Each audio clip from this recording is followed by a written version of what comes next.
BJP के अध्यक्ष JP Nadda क्या कह रहे हैं, सुनते हैं। मंडल में सदस्य श्री जेपीएस राठौर जी, हमारे राज्य मंत्री बलदेव सिंह औलख जी, हमारे क्षेत्रीय अध्यक्ष श्री सत्येंद्र सिंह सिसोदिया जी, हमारे जिला अध्यक्ष हंसराज जी, हमारे राज्य मंत्री उत्तर प्रदेश सरकार में जसवंत सैनी जी, हमारे एमएलसी हरि सिंह ढिल्लों जी, हमारे विधायक रामपुर से मेरे वरिष्ठ साथी आकाश सक्सेना जी, श्रीमती राजबाला सिंह जी, श्री शफीक अंसारी जी विधायक और समस्त विधायकगण, हमारे सभी पदाधिकारीगण, सम्मानित मंच और यहां इतनी बड़ी संख्या में एकत्र आए देवी और सज्जनों, मीडिया के मेरे साथी, प्रिंट मीडिया और इलेक्ट्रॉनिक मीडिया के मेरे साथी,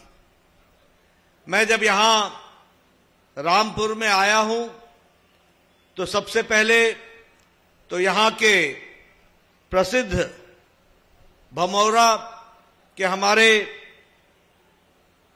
प्रसिद्ध शिव मंदिर को मैं नमन करते हुए अपनी बात को प्रारंभ करता हूं। साथ ही साथ रामपुर के नींव रखने वाले ऐसे राजा राम सिंह जी को भी याद करता हूं जिन्होंने रामपुर की नींव रखी। ऐसे राजा राम सिंह कठेरिया जी को भी मैं नमन करते हुए अपनी बात को प्रारंभ करता हूं। मित्रों, ये चुनाव का समय है, ये चुनाव की बेला है और यहां जब मैं आया हूं तो अभी अभी प्रधानमंत्री जी ने हमारे भारत के पूर्व प्रधानमंत्री, जिनको हम किसानों के नेता के रूप में जानते थे, जिनका उत्तर प्रदेश में और देश में एक नाम रहा और किसानों की बात को लेकर के उन्होंने अपना जीवन लगाया, ऐसे चौधरी चरण सिंह जी को भी भारत रत्न से नवाजा गया प्रधानमंत्री द्वारा। उसके लिए भी मैं प्रधानमंत्री जी का धन्यवादी हूं। आज मैं काफी समय बाद रामपुर आया हूं। मुझे रामपुर की पुरानी तस्वीर भी याद है। वह तस्वीर भी याद है जब यहां बहु बेटियां सुरक्षित नहीं थी। मुझे वह तस्वीर भी याद है जब व्यापारी सूरज ढलने से पहले अपनी दुकान बंद कर दिया करते थे।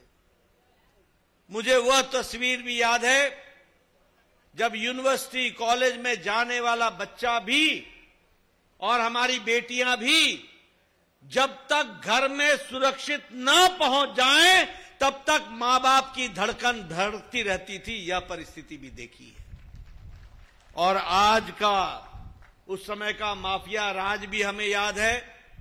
और आज शांति से उन्मुक्त होकर हमारी बच्चियां पढ़ने के लिए कॉलेज में, यूनिवर्सिटी में जा रही हैं और बेधड़क, बिना किसी रोक टोक के वह अपना जीवन में अध्यापन कर रही हैं। यह तस्वीर बदली है तो भारतीय जनता पार्टी और मोदी जी और योगी जी के कारण बदली है। इस बात को भी हमको समझना चाहिए। मैं यहां पर यह भी बताना चाहता हूं कि यहां लोगों की किडनैपिंग हुआ करती थी, एक्सटॉर्शन होता था, वसूली होती थी और लोग डर के मारे यहां से लोग अपना पलायन कर रहे थे। व्यापारियों को व्यापार करने में कठिनाई आती थी। लेकिन आज एक तरीके से भय मुक्त वातावरण में जो रामपुर का इलाका है, यह विकास की ओर आगे बढ़ रहा है और वन डिस्ट्रिक्ट वन प्रोडक्ट के तहत अग्रगणी रूप में आज आगे खड़ा हुआ है। मुझे आज खुशी हुई, मुझे यहां वायलिन भेंट में दिया गया। एक जमाने में रामपुर किस बात के लिए मशहूर था? किस बात के लिए मशहूर था? यानी हिंसा के लिए, चाकू के लिए। रामपुर का चाकू मशहूर, आज रामपुर का वायलिन दुनिया में मशहूर हो गया है। यह परिस्थिति आकर के खड़ी हुई है।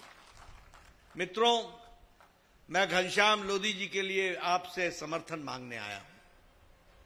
लेकिन घनश्याम लोधी जी का सांसद बनना यह महत्वपूर्ण इसलिए है क्योंकि प्रधानमंत्री मोदी जी को तीसरी बार 400 पार करके हम लोगों ने प्रधानमंत्री बनाना है।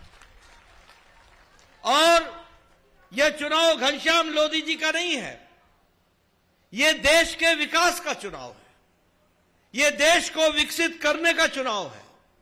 यह जो मानसिकता प्रधानमंत्री मोदी जी के नेतृत्व में देश की राजनीति की बदली है और यह जो माइंडसेट बदला है, यह उसका चुनाव है। और जब मैं कहता हूं तो यहां माइंडसेट बदला है, यहां आत्मविश्वास आया है और आत्मविश्वास की कहानी आई है। यहां लोगों का भरोसा बना है और यहां पर गुड गवर्नेंस को हमको देखने का मौका मिला है। और प्रधानमंत्री मोदी जी ने राजनीति की संस्कृति, राजनीति का ढर्रा, राजनीति का कल्चर बदल डाला है। इसको भी हमको समझना चाहिए। पहले क्या होता था, कौन कैंडिडेट है, अगड़ा है कि पिछड़ा है, हिंदू है कि मुसलमान है, वोट बैंक की राजनीति है। हम वोट बैंक की राजनीति करते थे। अलगाववाद, ये ऊपर वाला है, ये नीचे वाला है, ये अगड़ा है, ये पिछड़ा है, ये फलानी जाति का है, ये फलानी जाति का है। लोगों को बांट करके हम राजनीति किया करते थे और वोट बैंक की पॉलिटिक्स करते थे। मोदी जी ने राजनीति का परिभाषा बदल दी, राजनीति की संस्कृति बदल दी। अब कोई अगड़ा पिछड़ा नहीं है। अब अगर है तो विकासवाद की राजनीति है, विकास की राजनीति है। इसको भी हमको समझना चाहिए। और जब मैं विकास की राजनीति कहता हूं तो उसमें वोट बैंक की पॉलिटिक्स नहीं है। सबका साथ, सबका विकास, सबका विश्वास, सबका प्रयास, इस बात को लेकर के चले। जब लोगों ने देश को जातियों में बांटने का प्रयास किया तो मोदी जी ने कहा मैं ज्ञान के रास्ते पर चलूंगा। ज्ञान मतलब जी फॉर गरीब, वाई फॉर युवा, ए फॉर अन्नदाता, एन फॉर नारी शक्ति। अगर इनकी ताकत बढ़ती है तो देश आगे बढ़ जाता है। इसलिए सबको साथ लेकर के चलने का काम किया। आज आपको जानकर खुशी होगी हम घनश्याम लोधी को क्यों संसद में भेजना चाहते हैं। इसलिए कि पिछले 10 सालों में मोदी जी ने जो भारत की अर्थव्यवस्था 11वें नंबर पर थी, आज उसको 10 साल में लंबी छलांग लगा करके मोदी जी ने ब्रिटेन को, ब्रिटानिया को, इंग्लैंड को, जो हमको 200 साल राज किया, उसको पछाड़कर आज भारत 5वें नंबर की अर्थव्यवस्था बन गया। 5वें